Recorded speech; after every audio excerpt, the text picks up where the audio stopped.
generation, or I'm the eldest of the third generation, and I've got two brothers, Andrew and Graham, or Graham and Andrew. My middle brother Graham is the senior red wine maker for BRL Hardy. Constellation Wines is based in the South Australian Riverland.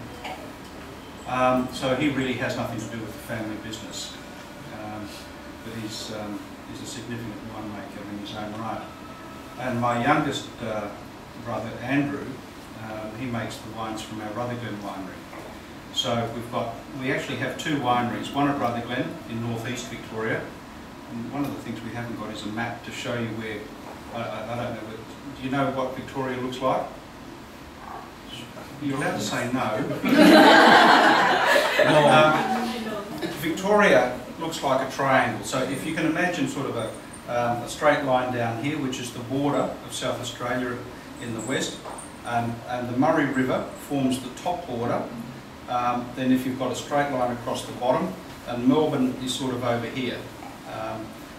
And so Rutherglen and Sydney is up here.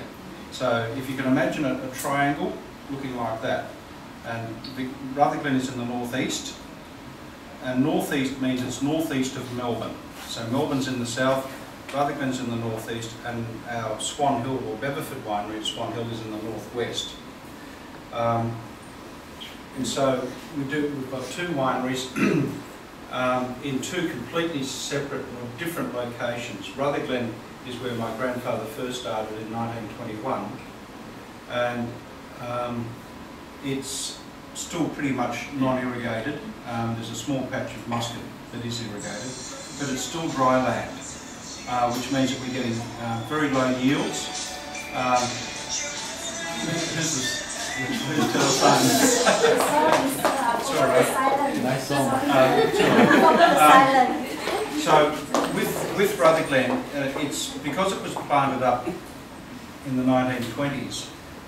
You've got some very old dryland vineyards, and it's from Rutherglen that the Calliope Shiraz comes from. But what you can get with low yields and old vineyards is very intensely flavoured fruit, which is what you need for making your premium red. So then, in the 50s, my grandfather moved, or decided that to grow the business, you couldn't grow enough fruit, or enough cheaper fruit, or cheap fruit at Rutherglen. So he started bringing fruit from Swan Hill. And the Riverland in Australia, or what we call the Riverland, was originally set up for dried fruit production, as in making, dried sultanas, raisins, that sort of thing, together with growing citrus, oranges and lemons and those sort of varieties of fruit. And so you had a raw material, which was particularly sultanas, and some red grape varieties like Shiraz that were available. And so in the 50s they were bringing fruit from Swan Hill down to Rutherglen to make cheaper wine.